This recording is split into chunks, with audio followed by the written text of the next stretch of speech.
বিরত থাকা, ইউটিউব থেকে বিরত থাকা, এটা এত কষ্ট পরিমাণ হয়ে গেছে।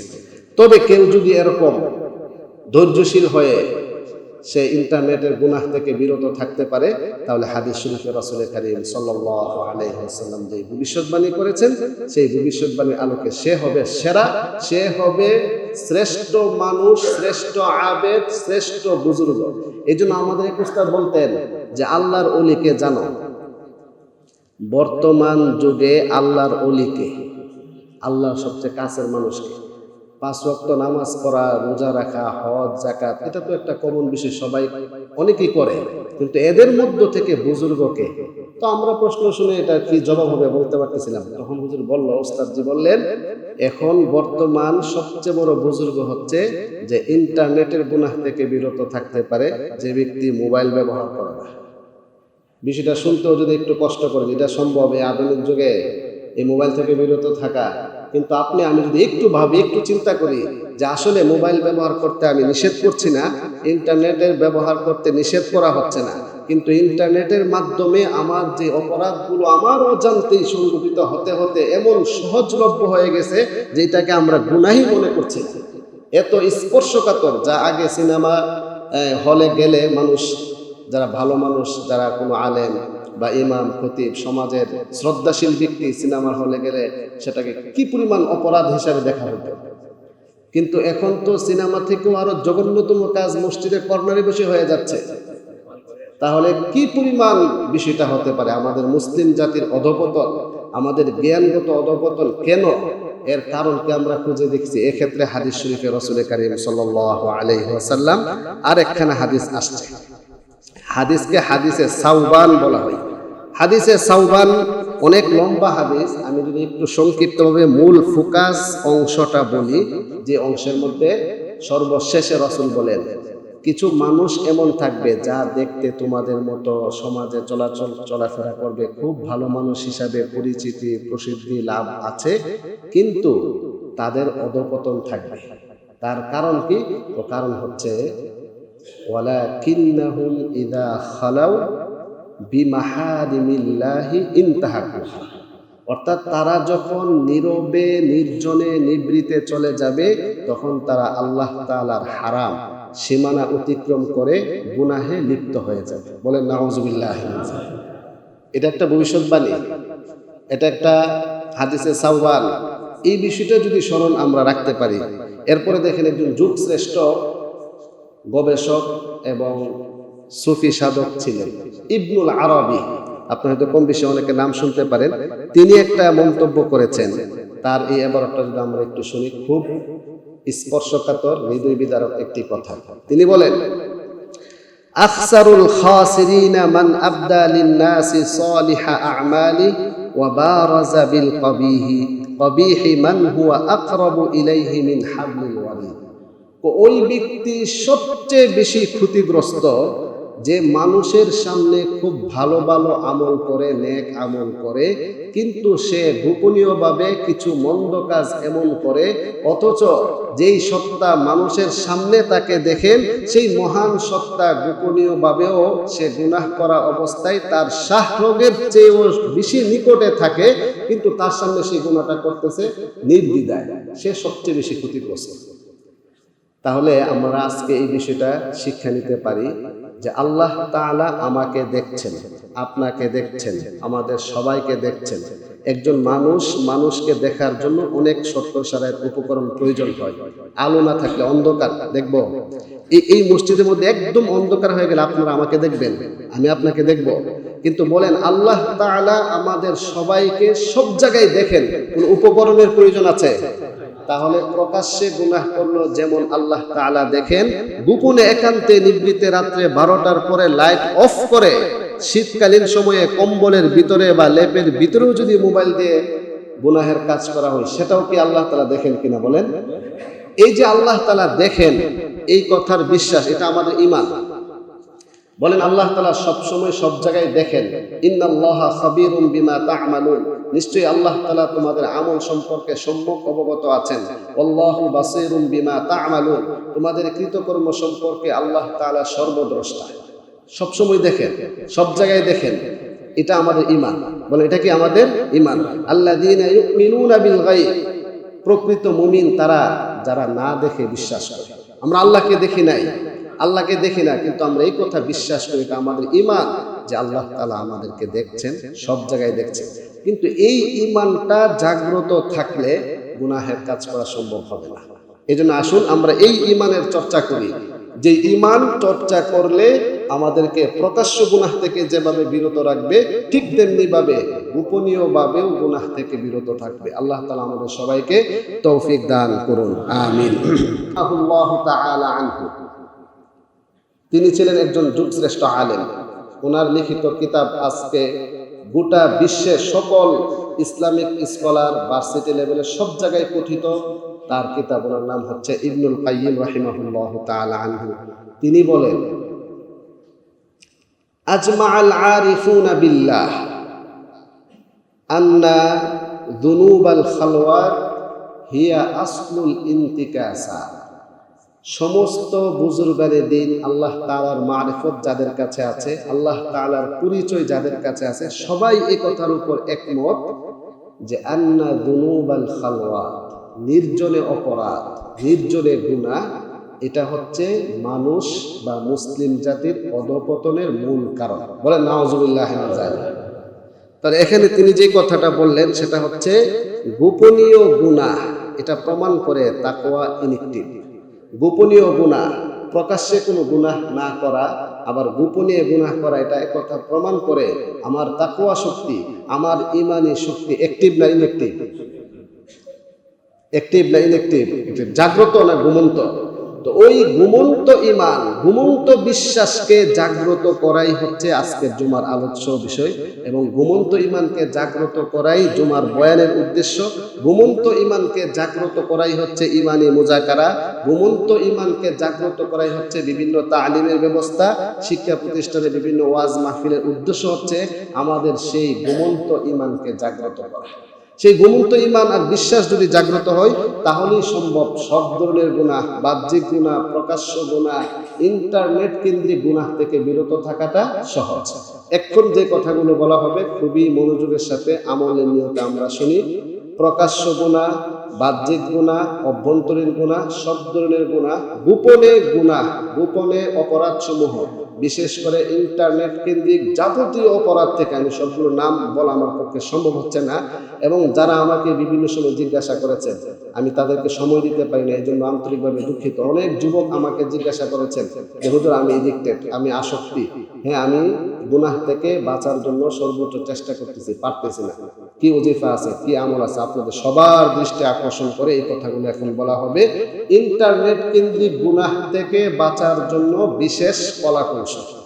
ইন্টারনেট কেন্দ্রিক গুনাহ থেকে, শুধু ইন্টারনেট কেন্দ্রিক গুনাহ নয়, যেহেতু আজকে খুতবার আলোচ্য বিষয় এটা, এবং এটাই সবচেয়ে সহজলভ্য হয়ে গিয়েছে, মহামারী আকার ধারণ করেছে, সেই জন্য বলছি যে ইন্টারনেট কেন্দ্রিক গুনাহ থেকে বাঁচার কলাকৌশল।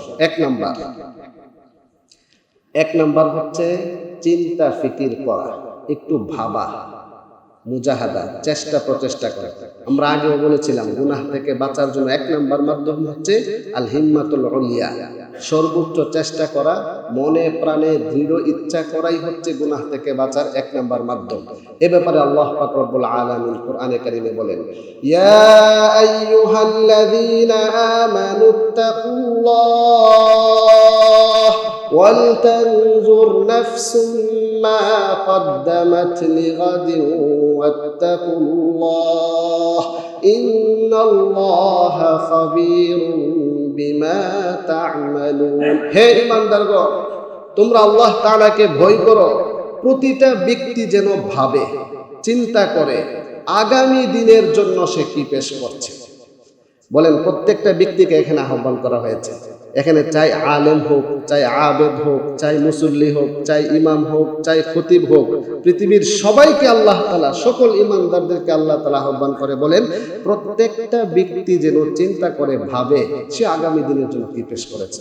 তার মানে এখান থেকে আমার একটা ব্যক্তিগত অডিট, নিজের হিসাব নিজে করার একটি আহ্বান আল্লাহ তাআলা জানিয়েছেন, যাকে আমরা আত্মসমালোচনা বলতে পারি, আত্মহিসাব, আত্মসমীক্ষা, আত্মহিসাব, আত্মসমালোচনা বলতে পারি। প্রত্যেকটা মানুষ দুনিয়া পরীক্ষার হল, হ্যাঁ, এই কথা যদি আমরা বিশ্বাস করি, পরকালকে আমরা বিশ্বাস করি, কবরের জগৎ বিশ্বাস করি, পরকালে আল্লাহ তাআলার সামনে আমাদের কোটি কোটি মানুষের সামনে দাঁড়াতে হবে, এই কথা বিশ্বাস যদি আমার অন্তরে থাকে, তাহলে আমাকে ভাবতে হবে, চিন্তা করতে হবে, একটু ধ্যান করে ভাবতে হবে আজকে সারা দিনে আমি কয়টা ভালো কাজ করেছি, কয়টা মন্দ কাজ করেছি, আজকে সারা দিনে আমি ইন্টারনেট কত ঘন্টা ব্যবহার করেছি, এবং যত ঘন্টা ব্যবহার করেছি তার মধ্যে কতটা ভালো কাজ হয়েছে, কতটা মন্দ কাজ হয়েছে।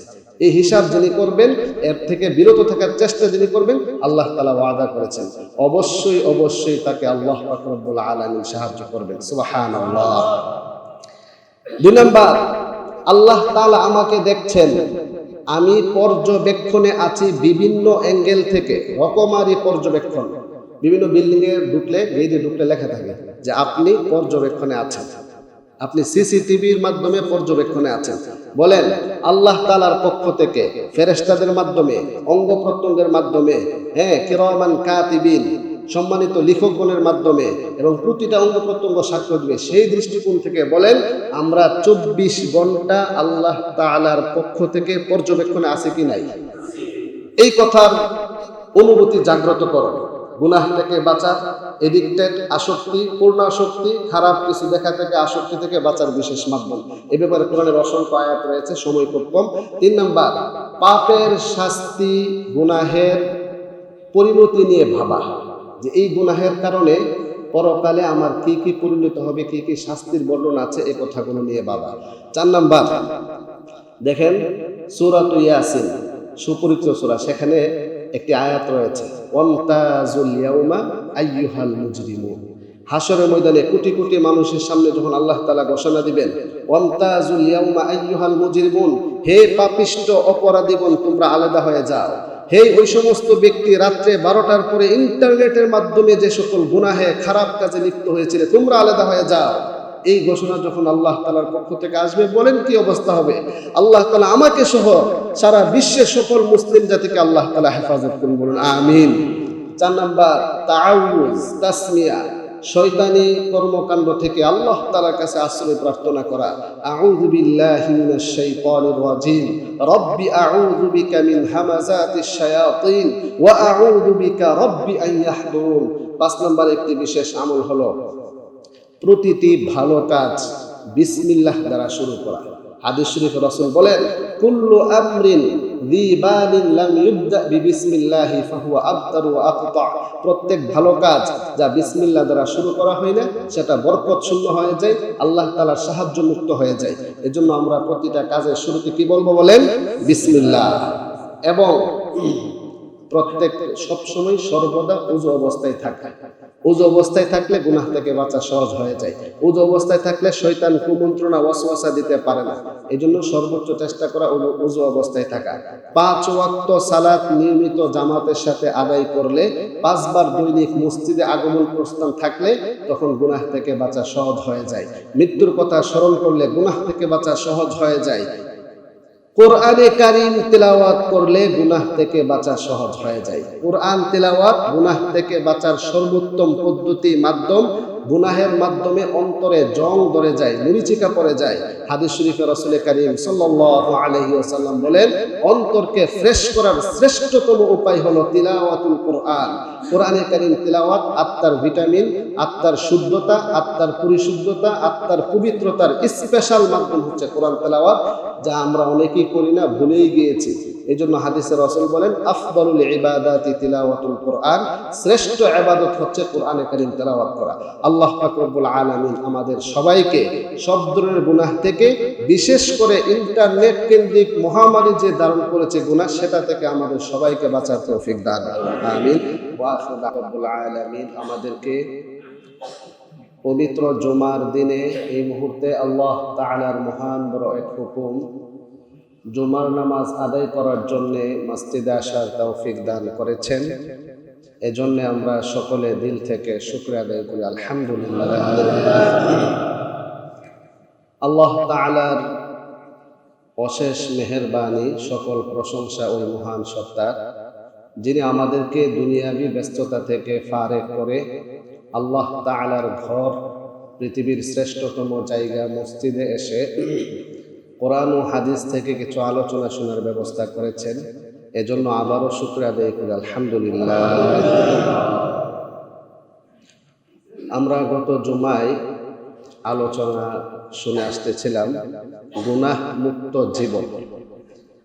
শুধু গত জুমায় নয়, বিগত 6 আর আজকে হচ্ছে 7 নম্বর, এই বিগত 6 জুমা পর্যন্ত আমরা গুনাহের বিভিন্ন শ্রেণী প্রকার আলোচনা শুনে আসতেছিলাম। তো আজকে আমি আপনাদের সামনে মহাগ্রন্থ আল কোরআনুল কারীম, মানব জাতির জীবন সমস্যার সমাধান, মানব জাতির সুখ শান্তি সফলতা কামিয়াবির গাইডলাইন প্রেসক্রিপশন, মহাগ্রন্থ আল কোরআনুল কারীম থেকে 114টি সূরা থেকে একটি সূরা রয়েছে যার নাম হলো সূরাতুল আনআম।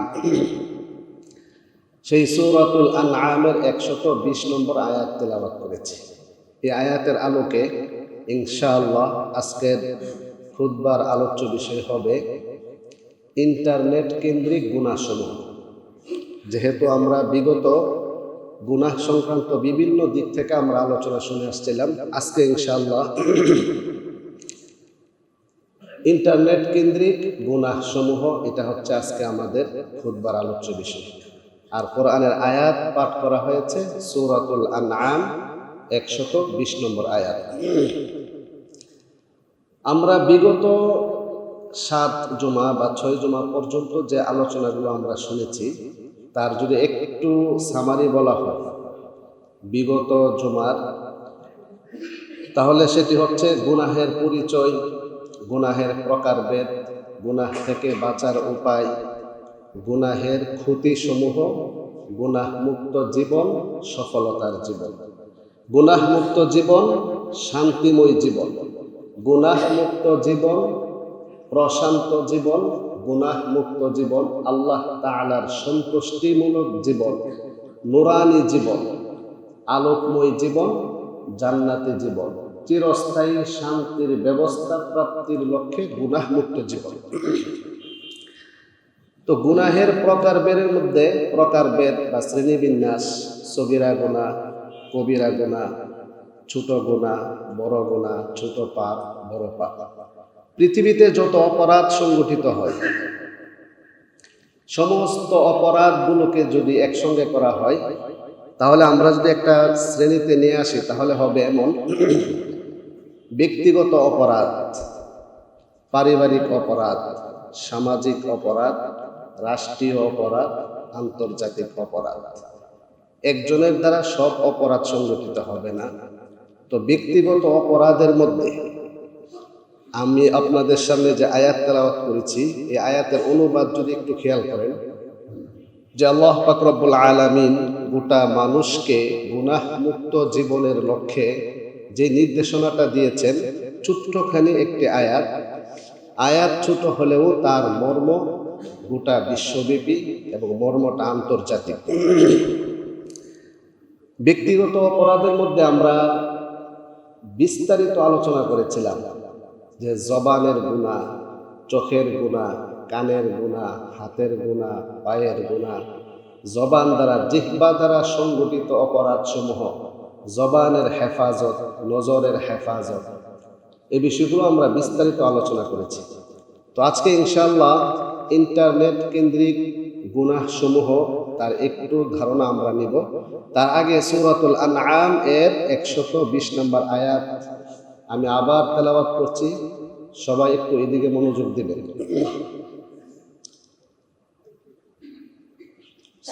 وَذَرُوا ظَاهِرَ الْإِثْمِ وَبَاطِنَهُ إِنَّ الَّذِينَ يَكْسِبُونَ الْإِثْمَ سَيُجْزَوْنَ إِنَّ الَّذِينَ يَكْسِبُونَ الْإِثْمَ سَيُجْزَوْنَ بِمَا كَانُوا يَقْتَرِفُونَ وَذَرُوا ظَاهِرَ الْإِثْمِ وَبَاطِنَهُ, তোমরা বাহ্যিক গুনাহ, অভ্যন্তরীণ গুনাহ পরিত্যাগ করো, বর্জন করো।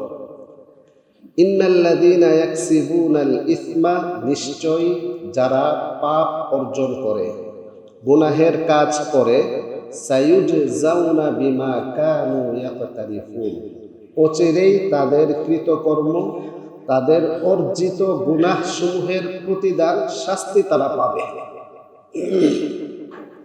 তো এটা আল্লাহ তাআলার একটি চূড়ান্ত ঘোষণা, সন্দেহ মুক্ত ঘোষণা। আল্লাহ তাআলার পক্ষ থেকে আমাদের প্রতি একটা নির্দেশনা, একটা আদেশ। আদেশ কি করেছেন? তোমরা গুনাহ বর্জন করো। কি গুনাহ? বাহ্যিক গুনাহ, অভ্যন্তরীণ গুনাহ, জাহিরি গুনাহ, বাতিনি গুনাহ, প্রকাশ্য গুনাহ, গোপনীয় গুনাহ। তো এখানে অনেকগুলো ব্যাখ্যা আছে। তো বাহ্যিক গুনাহ বলতে সাধারণত বাহ্যিক অপরাধ, বাহ্যিক অঙ্গ প্রত্যঙ্গ দ্বারা যে সকল অপরাধ সংগঠিত হয় এগুলাই হচ্ছে বাহ্যিক গুনাহ। বাতিনুল ইসম, অভ্যন্তরীণ গুনাহ বলতে অন্তরের গুনাহ, চিন্তাগত, বিশ্বাসগত, কল্পনাগত, কল্পনা প্রসূত অপরাধ, চিন্তাগত অপরাধ, অন্তরের গুনাহ সমূহ। তাহলে আল্লাহ তাআলা যে নির্দেশনাটা দিলেন যে অন্তরের গুনাহ বর্জন করো, অঙ্গ প্রত্যঙ্গের গুনাহ বর্জন করো। তো অঙ্গ প্রত্যঙ্গ দ্বারা কি কি গুনাহ হয়, কোন অঙ্গ দ্বারা কি গুনাহ হয়, সেগুলো আমরা দীর্ঘ লম্বা সময় বিস্তারিত আলোচনা করেছি। কিন্তু এই আল্লাহ তাআলার নির্দেশনাটার মধ্যে পৃথিবীর কোনো অপরাধ এখানে বাদ যায়নি। কারণ বাহ্যিক গুনাহ, অভ্যন্তরীণ গুনাহ, জাহিরি, বাতিনি, প্রকাশ্য, গোপনীয়। একটু যদি খেয়াল করেন শব্দটা, যে একটা হচ্ছে বাহ্যিক আর একটা অভ্যন্তরীণ। প্রকাশ্য, গোপনীয় গুনাহ, প্রকাশ্য গুনাহ, গোপনীয় গুনাহ, প্রকাশ্যে গুনাহ, গোপনে গুনাহ, দুইটা এক না, সূক্ষ্ম একটা পার্থক্য আছে। আবার খেয়াল করবেন, একটা হচ্ছে অপরাধটা গোপনীয়ভাবে করা, অঙ্গ প্রত্যঙ্গের অপরাধী কিন্তু গোপনীয়ভাবে করা, এটা হচ্ছে গোপনে গুনাহ। আরেকটা হচ্ছে মানুষের সামনে আছি কিন্তু চিন্তাগত গুনাহ, চিন্তাগত অপরাধে আমি লিপ্ত। মসজিদে বসেও এমন চিন্তা কুচিন্তা করা যায় যেটা অপরাধ, যেটা গুনাহের কাজ, কিন্তু এটা তো আমি সবার সামনে আছি, প্রকাশ্যে আছি। তাহলে প্রকাশ্যে অন্তরের গুনাহ, প্রকাশ্যে অঙ্গ প্রত্যঙ্গের গুনাহ, গোপনে অঙ্গ প্রত্যঙ্গের গুনাহ, গোপনে অন্তরের গুনাহ। তো আজকে যে আমাদের খুতবার আলোচ্য বিষয়টা, যে ইন্টারনেট কেন্দ্রিক গুনাহ সমূহ। আজকে থেকে ৪৩ বছর আগে মানুষ কল্পনাও করে নাই যে ইন্টারনেটের মাধ্যমে কোনো অপরাধ করবে, কোনো গুনাহ করবে। কত বছর আগে? ৪৩ বছর আগে। সবাই যেহেতু শিক্ষিত মানুষ, আধুনিক, সবাই ইন্টারনেট কম বেশি আমরা ব্যবহার করি, সেই হিসাবে সম্পর্কে ব্যাখ্যা বিশ্লেষণ প্রয়োজন নাই। তারপরেও যদি আমি একটু বলি যে ইন্টারনেট এই শব্দটা সকলের কাছে পরিচিত, ছোট বড় সবার কাছে পরিচিত। ইন্টার মানে হচ্ছে আন্ত, নেট মানে হচ্ছে জাল, নেটওয়ার্ক। দুইটা শব্দের সমন্বিত হচ্ছে ইন্টারনেট। তার মানে ইন্টারনেটের বাংলা কি হবে? আন্তর্জাল। বলে ইন্টারনেটের বাংলা কি? আন্তর্জাল। ইন্টারনেট শব্দটা এত পরিচিত, প্রসিদ্ধ, স্বীকৃত, সকলের নিকট সুস্পষ্ট যে এটা বাংলা বলার প্রয়োজন পড়ে না। ছোট্ট একটা আনুষঙ্গিক যদি একটা ঘটনা বলি, একজন নিরক্ষর মানুষ, মূর্খ মানুষ বা নিরক্ষর, যার অক্ষর জ্ঞান নাই, সে সৌদি আরব গিয়েছে যে কোনো সূত্রে, একটা ব্যবসায়িক সূত্র, কিন্তু সে তো নিরক্ষর। সে সেখানে সবাই আরবিতে কথা বলে, তাআল ইয়াল্লা সাদিকি মাফি হারাজ মাফি মুশকিল। তো এই কথাগুলো কি সে বুঝবে? বুঝে না। কিছুদিন পর যে কোনো কারণে হোক সে দেশে চলে আসে, ওখানে গিয়ে সুবিধা করতে পারে নাই। তখন দেশে এসে বলল, তার বন্ধু বান্ধব ফ্রেন্ড সার্কেলের কাছে বলল যে সৌদি আরব গিয়েছিলাম, সেখানে সবাই আরবিতে কথা বলে, তবে দুইটা বাংলা আছে, একটা হলো সালাম আর একটা হলো আজান। তো আজানটাই বাংলা আর সালামটা বাংলা, আর বাকি সব আরবিতে বলে। তো সে যখন দেশে ছিল সবার কাছে পরিচিত সালাম, আসসালামু আলাইকুম ওয়া রাহমাতুল্লাহ, দৈনিক ৫ ওয়াক্ত মসজিদে আজান শুনেছে। এই কারণে শুনতে শুনতে শুনতে এটা তার কাছে আরবি হলেও তার কাছে পরিচিত হওয়ার কারণে বাংলাই মনে হয়েছে। তো ঠিক তেমনি ভাবে ইন্টারনেট শব্দটা যদিও ইংরেজি, হঠাৎ কাউকে জিজ্ঞেস করলে যে ইন্টারনেট শব্দের বাংলা কি, বলাটা খুবই সহজ, নাকি একটু কঠিন হবে না? তো ইন্টারনেট মানে হচ্ছে আন্তর্জাল। ইন্টারনেট একটা জগৎ, একজন মানুষ, এটা একটা কঠিন বাস্তবতা। এই কথাগুলো এখন যে কথাগুলো আমি বলবো, এই কথাগুলো সবার জন্য উন্মুক্ত এবং আমার নিজের জন্য। এজন্য আমরা এখনই একটা নিয়ত আর হিম্মত করে ফেলি যে আজকে যে আলোচনাটা হবে, এই আলোচনার পরে পূর্বেই আমরা এই নিয়তটা করি, ইনশাআল্লাহ ইন্টারনেট কেন্দ্রিক যে সকল গুনাহ অপরাধের কথাগুলো উল্লেখ করা হবে, আমরা সবাই এর থেকে বিরত থাকার সর্বোচ্চ চেষ্টা করব। সবাই রাজি আছি ইনশাআল্লাহ? ইন্টারনেটের জন্ম কোন দিন জানেন? ইন্টারনেটের জন্ম কোন দিন? ইন্টারনেটের একটা জন্ম তারিখ আছে, সেটা হচ্ছে 1 জানুয়ারি 1983 সন। বলেন ইন্টারনেটের জন্ম তারিখ কত? 1 জানুয়ারি 1983 সন। তার মানে হচ্ছে 1983 সনের আগে ইন্টারনেট কেন্দ্রিক যত অপরাধ গুনাহ এখন হচ্ছে, সেটা আগে মানুষ কল্পনাও করে নাই। বলেন কল্পনা করেছে? তাহলে এই জন্য আমি বলি যে এখন ইন্টারনেট একটা জগৎ, যে ইন্টারনেটের মাধ্যমে একটা মানুষ সে নির্জনে গোপনীয়ভাবে, কেউ নাই তার আশপাশে, সে একা। বলেন কোন অপরাধটা ইন্টারনেটের মাধ্যমে করা যাবে যা আগে মানুষ কল্পনাও করে নাই? এমন এক ভয়াবহ জগতের নাম হচ্ছে ইন্টারনেট। ইন্টারনেটের আসক্তি, ইন্টারনেটের ব্যবহারের, এগুলো নিয়ে অনেক পরিসংখ্যান আছে, অনেক গবেষণা আছে, যে গবেষণাগুলো দিকে তাকাইলে খুবই ভয়াবহ তথ্য উঠে আসে। বর্তমান যুব সমাজ, তরুণ সমাজ প্রতি 100 জনের মধ্যে, এটি একটি গবেষণা, 2025 সনের একটি গবেষণা, প্রতি 100 জন যুবক, তরুণ তরুণী, যুবতীর মাঝে প্রায় 81 জন, অন্য গবেষণায় 85 জন পূর্ণ আসক্ত, খারাপ ভিডিও দেখাতে আসক্ত। ইন্টারনেট নিয়ে যারা গবেষণা করেছেন, ইন্টারনেটে আসক্তের একটি ডেফিনেশন দিয়েছেন, সেটা হলো দৈনিক 24 ঘন্টার মধ্যে 5 ঘন্টা ইন্টারনেট ব্যবহার করলে তাকে তালিকায় আনছে। দেশের 75% মানুষ ইন্টারনেটে আসক্ত। বলেন এই যে গবেষণাগুলো আমাদের সামনে আসতেছে, আমি এটা বলছি না যে ইন্টারনেটের মাধ্যমে শুধু গুনাহের কাজ হয়। ইন্টারনেটের মাধ্যমে অনেকে ভালো কাজও করতে পারেন, প্রয়োজনীয় গুরুত্বপূর্ণ কাজ আধুনিক যুগে আঞ্জাম দিবেন, অফিসিয়াল কাজ, এটা ঠিক আছে। তবে একথাও সত্য, আপনাদেরকে যদি জিজ্ঞাসা করি বা আমরা সবাই যদি ভাবি যে ইন্টারনেটের মাধ্যমে যতটুকু উপকার হচ্ছে, মানুষ অবাধে ইন্টারনেট ব্যবহার করার দ্বারা যতটুকু উপকার, এটা বেশি নাকি অপকারটা বেশি? উপকার বেশি, অপকার? আস্তাগফিরুল্লাহ। এমন এক বাস্তবতা যা অস্বীকার করা যাবে না। আগে মানুষ যা কল্পনা করে নাই, এখানে কতগুলো আয়াত হাদিস আছে, সে হাদিসগুলো শোনালে আপনারা বুঝতে পারবেন যে আসলে আমরা কোথায়, আমাদের অবস্থান। আজকে মুসলিমদের অধঃপতন, ওলামা শ্রেণী যেনারা আছেন, যারা নবীর ওয়ারেস আছেন, ওনাদের মধ্যে দলাদলি বা এত সমস্যা, এত বিভক্তি, আসল মূল কারণ কোনটা?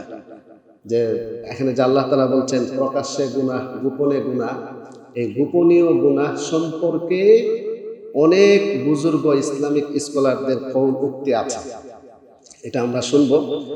তো আমরা প্রথমে এই নিয়ত করে নেই যে আল্লাহ তাআলা যেন আমাদের সবাইকে প্রকাশ্যভাবে মানুষের সামনে গুনাহ থেকে যেভাবে আমরা বিরত থাকতে চাই, গোপনে, একান্তে, নির্জনে, নিভৃতেও তাকওয়া যদি থাকে, তাহলে সেই তাকওয়ার চাহিদা, মানুষের সামনে অপরাধ করা যেমন অপরাধ, সেখানেও আল্লাহ তাআলা দেখেন, গোপনে, নির্জনে, নিভৃতে সেখানে অপরাধ করলে সেটাও আল্লাহ তাআলা দেখেন কিনা? আল্লাহ তাআলা দেখেন। তাহলে তাকওয়া এর বাস্তবতা, তাৎপর্য শুধু মানুষের সামনে নয়, বিশেষ করে যাদেরকে সমাজ ভালো মানুষ হিসাবে চিনে, ইমাম, খতিব, আলেম, এমন শ্রেণী যারা আছেন বা সমাজের আরো ভালো মানুষ যারা আছেন, সবাই তাকে ভালো হিসাবে চিনে। কিন্তু তিনি যখন গোপনে থাকবেন, কেউ দেখবে না, তার কাছে একটা স্মার্টফোন থাকবে, সেখানে সে গুগলে সার্চ করে পৃথিবীর যে কোনো বিষয় সে দেখতে পারে, ওই মুহূর্তে সে কি করে, সেটা হচ্ছে আসল তাকওয়ার পরিচয়। তাকওয়াটা ওইখানে প্রকাশ পাবে যে আসল বাস্তবতার তাকওয়া কোথায়। তো এই জন্যে আল্লাহ তাআলা প্রথমে আমাকে তারপরে আপনাকে, আমাদের সন্তানদেরকে, যুব সমাজ, তরুণ তরুণীদেরকে এখন যে সকল গুনাহের কথা বলা হবে সেগুলো থেকে আল্লাহ তাআলা আমাদের সবাইকে বিরত থাকার তৌফিক দান করুন। আমরা যে সকল ব্যক্তিগত অপরাধগুলো আলোচনা করেছি, অঙ্গ প্রত্যঙ্গের অপরাধ আলোচনা করেছি, তার মধ্যে একটা ছিল নজরের হেফাজত, দৃষ্টি শক্তির সংরক্ষণ, দৃষ্টি শক্তিকে সংযত রাখা। এটা কার নির্দেশ? আল্লাহ তাআলার নির্দেশ। আল্লাহ তাআলা আদেশ করেছেন, আপনি মুমিনদেরকে বলে দিন তারা যেন তাদের দৃষ্টিকে অবনত রাখে, দৃষ্টিকে সংযত রাখে। আচ্ছা, যখন ইন্টারনেট প্রকাশ হয় নাই, আবিষ্কারই হয় নাই, তখন এই আয়াতের অর্থ তো ছিল মানুষ যখন রাস্তাঘাটে হাঁটবে তখন তাদের দৃষ্টিকে অবনত রাখবে, সংযত রাখবে। এই নির্দেশনা এখনো বহাল যে রাস্তাঘাটে হাঁটার সময় তার দৃষ্টিকে সংযত রাখবে, দৃষ্টিকে অবনত রাখবে, দৃষ্টি শক্তির সংরক্ষণ করবে। কিন্তু এখন যে ইন্টারনেটের মাধ্যমে পৃথিবীর যে কোনো নায়ক নায়িকাকে দেখা যাচ্ছে, যে কোনো খারাপ ছবি সার্চ করলে চলে আসছে, ওখানে কি দৃষ্টি শক্তির সংযত রাখা, দৃষ্টি শক্তিকে অবনত রাখার বিধান আসবে না? আসবে। তাহলে একটা কঠিন এক বাস্তবতা, যে জীবনেও কল্পনা করে নাই সিনেমার হলে যাবে, জীবনে কল্পনার হাসিয়াতে পার্শ্ব টিকাতেও আসে নাই যে টিকিট কেটে সিনেমায় যাবে। যা আমরা আগে দেখতাম বিভিন্ন রাস্তাঘাটে বাসে হাঁটলে হঠাৎ দেখা যেত বিশাল লম্বা লাইন, কিসের লাইন এটা? হঠাৎ দেখা যায় যে এখানে একটা সিনেমার হল, মানুষ টিকিট কাটতেছে, সিনেমা দেখবে। টিকিট কেটে সিনেমার হলের ভিতরে গিয়ে যা আগে দেখা যাইত, এখন কি সেটা একদম নির্জনে নিভৃতে বসে সেটা দেখা সম্ভব কিনা? এখন শুধু সিনেমার হলে যা দেখা যেত এর চেয়ে আরো জঘন্যতম বিষয় দেখাটা একদম সহজলভ্য হয়ে গিয়েছে। বলেন এই অপরাধ থেকে কি দিয়ে বাঁচা যাবে? আজকে খুব দুঃখ ও আফসোসের সাথে বলতে হয়, করোনার আগে এমন বহু ছাত্র ছাত্রী, তরুণ তরুণীরা ছিল যারা স্মার্টফোন ব্যবহার করত না। করোনা আসার পরে তখন একটা অজুহাত আসলো যে অনলাইন ক্লাস করতে হবে। অনেক সচেতন গার্ডিয়ান ছিল যারা তাদের বাচ্চাদেরকে, সন্তানদেরকে স্মার্টফোন থেকে দূরে রাখতেন। কিন্তু এখন একটা বিষয় আসছে, তাকে অনলাইনে ক্লাস করতে হবে, হ্যাঁ, এটা ছাড়া এখন সম্ভব না, ফলে তাকে একটা স্মার্টফোন কিনে দেওয়া হবে। এবার সারাদিনে 2 ঘন্টা বা 1.5 ঘন্টা 3 ঘন্টা ক্লাস করার পরে বাকি আরো 4 ঘন্টা 5 ঘন্টা সে মোবাইল ব্যবহার করে। তখন সে কি করে? তখন কি সে ক্লাস করছে না কি করছে? এটা খুবই একটা চিন্তাজনক বিষয়। আজকে আমাদের কাছে এ পর্যন্ত কারগুজারি যদি শোনায় অনেক লম্বা সময় লাগে। কত মানুষ এসে বলে যে হুজুর আমার ছেলেটা নষ্ট হয়ে গেছে, হুজুর আমার ছেলেটা এমন। অনেক যুবকরা আমাদের কাছে এসে বলে, যারা প্র্যাকটিসিং মুসলিম তাদের কথা বলছি, যারা ইসলাম প্র্যাকটিস করে না তাদের কথা তো হিসাবের বাহিরে, যারা 5 ওয়াক্ত নামাজ পড়ার চেষ্টা করে, হ্যাঁ, যারা ওই তাবলিগের সময় লাগাইলো, চিল্লা লাগাইলো, 3 চিল্লার সাথে, এমন ব্যক্তিরা এসেও আমাদের কাছে বলে যে হুজুর আমি তো গুনাহ ছাড়তে পারি না, আমি এডিক্টেড, আসক্তি, আমি এরকম খারাপ জিনিস দেখি কিন্তু এটা ছাড়তে চাই কিন্তু ছাড়তে পারতেছি না। এমন বহু মানুষ আমাদের কাছে এসে বলছে যে এটা ছাড়তে পারি না, কি করা যায়? কিন্তু সে যখন রাত্রে প্রথমে নিয়োগ ছিল যে আজকে দেশের একটু খোঁজখবর নিব, হ্যাঁ, কি হয়েছে না হয়েছে, এই তো আধা ঘন্টা বা 1 ঘন্টা, এটা তার ইচ্ছা ছিল। কিন্তু ফেসবুক হোক বা ইউটিউব হোক, ইন্টারনেটে ঢোকার পরে স্ক্রল করতে করতে বিভিন্ন ফ্যান্টাসি রোমান্টিক ভিডিও যখন সামনে চলে আসে, তখন ঘন্টার ঘন্টা, 3 ঘন্টা 4 ঘন্টা 5 ঘন্টা, রাত 3টা 2টা বেজে গেল, কিন্তু তার খবর থাকে না। লম্বা সময়। পরের দিন সকাল, তার প্রাইভেট আছে, তার পড়াশোনা আছে, স্কুলে যেতে হবে, কোচিং আছে, বিভিন্ন কাজের চাপ আছে, তখন তার মধ্যে একটা অনুশোচনা বা একটা অনুতপ্ততা আসে, ইস কাজটা কি হইল, নিয়ত করেছিলাম, ভেবেছিলাম আর করব না, তারপরও হয়ে গেল। এরকম আসক্তির যে বিষয়গুলোটা আসে, প্রথম কথা হচ্ছে মনের মধ্যে যে এই অনুশোচনাটা আসে, বিবেকের একটা ধ্বংসন, বিবেকের মধ্যে একটা বিবেকটা জাগ্রত হয়। এই জাগ্রত হওয়াটা, অনুশোচনা, অনুতপ্ত আশাটা ঈমানের নিদর্শন। এই অনুতপ্ত আসে না এমন বহু মানুষ আছে যে সে এরকম ভাবে দীর্ঘ 2 ঘন্টা যাবৎ গুনাহের মধ্যে নিমজ্জিত ছিল, গুনাহ থেকে চলে আসার পরে তার মধ্যে কোনো অনুভূতি নাই, ফিলিংস নাই যে সে গুনাহে লিপ্ত ছিল। কিন্তু কিছু মানুষ ইসলামের প্র্যাকটিস করার কারণে, তাবলিগের মাধ্যমে হোক, ওয়াজের মাধ্যমে হোক, কোনো ভালো বুজুর্গের সুহবতের মাধ্যমে হোক, খানকার মাধ্যমে হোক, তার মধ্যে সেই অনুভূতিটা জাগ্রত হয়। এবার হাদিস শরীফে রাসূল কারীম সবাই পড়ি সাল্লাল্লাহু আলাইহি ওয়াসাল্লাম বলেন, হাদিসে আবু উমামা রাদিয়াল্লাহু তাআলা আনহু থেকে বর্ণিত হাদিস, সেখানে রাসূল কারীম সাল্লাল্লাহু আলাইহি ওয়াসাল্লামকে জিজ্ঞেস করা হয়েছিল গুনাহ কি।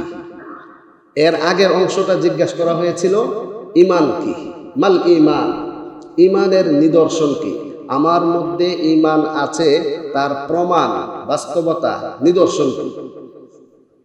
এটা জিজ্ঞেস করার পরে রাসূল কারীম সাল্লাল্লাহু আলাইহি ওয়াসাল্লাম বললেন, ইদা সাররাতকা হাসানাতুকা ওয়া সাআতকা সাইয়্যাতুকা ফাআনতা মুমিন। যখন তোমাকে ভালো কাজ ভালো লাগে, মন্দ কাজ খারাপ লাগে, তাহলে তুমি মুমিন। এখানে রাসূল কি বললেন? ভালো কাজের প্রতি আকর্ষণ, মন্দ কাজের প্রতি বিকর্ষণ ঈমান থাকার নিদর্শন। সুবহানাল্লাহ। এটা একটা ফোকাস পয়েন্ট, হাদিসের একটা গুরুত্বপূর্ণ অংশ। সময় খুব কম, হাদিসের মধ্যে এরকম প্রশ্ন সাহাবায়ে কেরাম বিভিন্ন সময় করেছেন। এক এক সময় রাসূল এক একটি জবাব দিয়েছেন। এক জায়গায় প্রশ্ন করেছেন মাল ঈমান, হাদিসে জিবরিলের মধ্যে ঈমান কাকে বলে? জবাবে রাসূল বলেন, আন তুমিনা বিল্লাহি ওয়া মালাইকাতিহি ওয়া কুতুবিহি ওয়া রুসুলিহি ওয়াল ইয়াউমিল আখির ওয়াল কদরি খাইরিহি ওয়া শাররিহি মিনাল্লাহি তাআলা ওয়াল বা'থি বা'দাল মাউত। অর্থাৎ ঈমানের মৌলিক বিষয়বস্তু। তাহলে ওখানে ঈমান কি, এই প্রশ্নের অর্থ হচ্ছে ঈমানের বিষয়বস্তু কি। হাদিসে আবি উমামা, সেখানে ঈমান কি মানে ঈমানের নিদর্শন কি। অন্য আরেক জায়গায় আসছে ঈমান কি মানে ঈমানের শাখা প্রশাখা কি। ওখানে প্রশ্ন করার পরে মাল ঈমান, রাসূল জবাব দিয়েছেন আস-সাবরু ওয়াস-সামাহ। তো ঈমান হচ্ছে ধৈর্যশীলতা, বদান্যতা, ভদ্রতা, সৌজন্য আচরণ করা। তার মানে এটা হচ্ছে ধৈর্যশীলতা ঈমানের একটি গুরুত্বপূর্ণ শাখা, বদান্যতা, দানশীলতা, ভদ্রতা, নম্র আচরণ করার বিশেষ যোগ্যতা, এটা হচ্ছে ঈমানের একটি গুরুত্বপূর্ণ শাখা। তাহলে হাদিসে আবি উমামার মধ্যে যখন জিজ্ঞাসা করলেন, তখন যে জবাব দিয়েছেন সেটা হচ্ছে ঈমানের পূর্ণতার নিদর্শন। ঈমান কামাল, পরিপূর্ণ, নাকেস, এটার নিদর্শন কি? ভালো কাজের প্রতি আকর্ষণ। এই অংশটা সবাই মুখস্থ করা উচিত। বলেন, ভালো কাজের প্রতি আকর্ষণ, মন্দ কাজের প্রতি বিকর্ষণ ঈমান থাকার নিদর্শন। এই যে একটা সূত্র দেওয়া হলো, একটা প্রেসক্রিপশন, এটা একটা এক্সরের একটা বিশেষ সফটওয়্যার, একটা মেশিন বলা যায়, একটা থার্মোমিটার, যে আমার ঈমানের হালত কি, আমার ঈমানের অবস্থা কি, আমার ঈমানের দুর্বলতা, সবলতা, পূর্ণতার ব্যাপারটা যদি আমি একটু যাচাই করতে চাই, তাহলে আমি ভালো কাজের তালিকা আর মন্দ কাজের তালিকা করার পরে দেখতে পারি যে কোন কাজের প্রতি আমার আকর্ষণটা বেশি। যদি আমি দেখি মন্দ কাজের প্রতি আকর্ষণ বেশি, তাহলে বলেন ঈমান দুর্বল না সবল? আর ভালো কাজের প্রতি আকর্ষণ বেশি, তাহলে ঈমান সবল। এরপরের অংশে জিজ্ঞাসা করলেন মাল ইথম, গুনাহ, অপরাধ, সেটা কি? তখন জবাবে রাসূল কারীম সাল্লাল্লাহু আলাইহি ওয়াসাল্লাম বলেন, আল ইসমু মা হাকা ফি সাদরিকা ওয়া কারিহতা আন ইয়াত্তালিআ আলাইহি আন-নাস। তো গুনাহ হচ্ছে তোমার অন্তরের মধ্যে যে খটকা জাগে, যে কাজটা ঠিক হচ্ছে না, এমন একটা খটকা, এটাকে কি বলে বাংলাতে? খটকা বলতে পারে। খটকা জাগে, ওয়াকারিহতা, এবং তুমি অপছন্দ করো, আইয়াত্তালিআ আলাইহি আন-নাস, মানুষ এটা জেনে ফেলুক, এটা তুমি অপছন্দ করো, তাহলে বুঝে নেবে এটা একটা গুনাহের কাজ, এটা একটা অপরাধ, এটাকে তুমি বর্জন করো। আচ্ছা, এরপরে এই যে একটি ভয়াবহ ব্যাপক মহামারী আকার ধারণ করেছে এবং গুনাহের আসবাব উপকরণ এত সহজলভ্য হয়ে গিয়েছে, একটা ক্লিকের মাধ্যমে শত শত নায়ক নায়িকার ছবি আপনার আমার সামনে চলে আসবে, এত সহজলভ্য হয়ে গিয়েছে আধুনিকতার কারণে, ইন্টারনেটের মাধ্যমে, যা আগে মানুষ কল্পনাও করে নাই। এই জন্য রাসূল কারীম সাল্লাল্লাহু আলাইহি ওয়াসাল্লাম আজকে থেকে 1400 বছর আগে একটি ভবিষ্যৎবাণী করেছে। এই ভবিষ্যৎবাণীটা আমরা খুব মনোযোগ দিয়ে শুনি এবং তার থেকে বিরত থাকার সর্বোচ্চ চেষ্টা করার নিয়ত এখনই করে ফেলি ইনশাআল্লাহ। আবু দাউদ শরীফের 4341 নাম্বার হাদিস, লম্বা এক হাদিসের অংশে রাসূল কারীম সাল্লাল্লাহু আলাইহি ওয়াসাল্লাম বলেন, ইন্না মিন ওয়ারাইকুম আইয়ামাস সাবরি, শুনো তোমাদের সামনে এমন এক যুগ আসছে যে যুগটা হবে ধৈর্যশীলতার যুগ। ওই সময়ের মধ্যে দিনের উপর টিকে থাকা, ধৈর্য ধারণ করা এমন কষ্ট হবে, তার কষ্টের মাত্রাটা একটি উদাহরণ দিয়ে রাসূল বলেন, আস-সাবরু ফীহিন্না কাকাবদিন আলাল জামর। অন্য বর্ণনায় আসছে আস-সাবিরু আলা দীনিহিম কাল কাবিদ আলাল জামর, যার বাংলা অর্থ হচ্ছে ওই সময়টার মধ্যে গুনাহের আসবাব, উপকরণ, ফিতনা ফাসাদ এত বেশি পর্যায়ের হবে, মহামারী আকার ধারণ করবে, যে ওই সময়ের মধ্যে দিনের উপর টিকে থাকা, অটল অবিচল থাকা, ধৈর্য ধারণ করাটা এতই কঠিন হবে, কাতাবদিন আলাল জামর। জামরাতুল মানে হচ্ছে জ্বলন্ত অঙ্গার, আগুনের যেই টকটক লাল টকটক যে আংরাটা, সেই আংরাটা হাতের মুঠোয় রাখা যেই কষ্ট, তো দিনের উপর টিকে থাকা ওই রকম কষ্ট হবে। এই ভবিষ্যৎবাণী কে করেছেন? রাসূল এই ভবিষ্যৎবাণী করেছেন। আচ্ছা, এরপরের অংশটা খুবই মজাদার, আকর্ষণীয়। এই অংশটা শুনলে, প্রথম অংশটা শুনলে যেমন একটি হতাশা বা একটি কি বলবো, হতাশা বা একটা আশ্চর্যের একটা বিষয় আছে, পরের যে অংশটা ওইটা আমার একটা সুসংবাদ। দেখেন সেই অংশটা কি, রাসূল বলেন, লিল আমিলি ফিহা আজরু 50। ওই সময়ের মধ্যে দিনের উপর টিকে থেকে গুনাহ মুক্ত জীবন গড়বে, গুনাহ থেকে বিরত থেকে সে ধৈর্যশীল হবে, তো তার জন্য 50 জন পুরুষের সমপরিমাণ সওয়াব দেওয়া হবে। সুবহানাল্লাহ। এবার এক সাহাবী জিজ্ঞাসা করলেন, এমন এক সুসংবাদ, এটা শুনে আশ্চর্য হয়ে এক সাহাবী জিজ্ঞাসা করলেন যে আজরু, ক্বালু ইয়া রাসূলুল্লাহ, ওগো আল্লাহর রাসূল, আজরু 50 মিনহুম আও 50 মিন্না, যে 50 জন ব্যক্তির সওয়াব, পুরস্কার, প্রতিদান তাকে দেওয়া হবে, সেই 50 জন কি ওই যুগের, ওই ফিতনা ফাসাদের যুগের যে 50 জন, নাকি আমাদের মধ্য থেকে 50 জন? প্রশ্নটা খেয়াল করছেন যে 50 জনের সওয়াব সেটা কি ওই যুগের ফিতনা ফাসাদের যুগে, নাকি আমাদের মধ্য থেকে 50 জন? মানে এই প্রশ্নটা করছেন কারা? সাহাবায়ে কেরাম। হ্যাঁ, তখন জবাবে রাসূল বলেন, 50 মিনকুম, তোমাদের মধ্য থেকে 50 জনের সওয়াব দেওয়া হবে। সুবহানাল্লাহ। মানে এই হাদিস শুনলে মানে কত বড় একটা ব্যাপার, কি বড় একটা সুসংবাদ। যেই কাজের কষ্ট যত বেশি, ওই কাজের প্রতিদানও তত বেশি। এখন যদি মনে করেন আসলে আপনি আপনার সন্তানকে বা আপনার প্রতিষ্ঠানের বা কর্মচারীকে যদি বলেন তুমি অ্যান্ড্রয়েড ব্যবহার করতে পারবে না, তুমি ইন্টারনেট ব্যবহার করতে পারবে না, দেখেন তো কি পরিমাণ কষ্ট। মেনে নেবে? মানাটা কি কষ্ট, যে আপনি 1 সপ্তাহ ইন্টারনেট থেকে দূরে থাকবেন, 1 সপ্তাহ অ্যান্ড্রয়েড মোবাইল থেকে দূরে থাকবেন, মানে সে খাবার না, 3 বেলা খাবার না খেলে